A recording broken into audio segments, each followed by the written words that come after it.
đây bà lại dương liền hỏi con bà lại thay gia dương liền hỏi á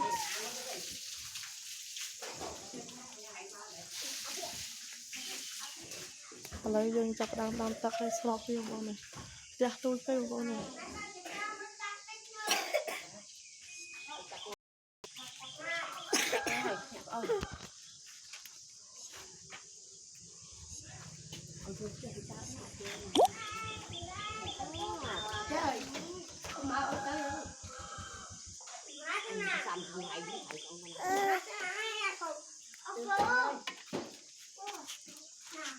Ôi, tiếc nhà anh từ chất lắm nè.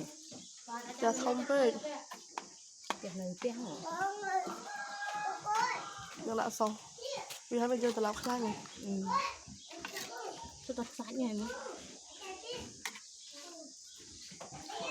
Hey, hey. mà bắt cô cái nào khác nào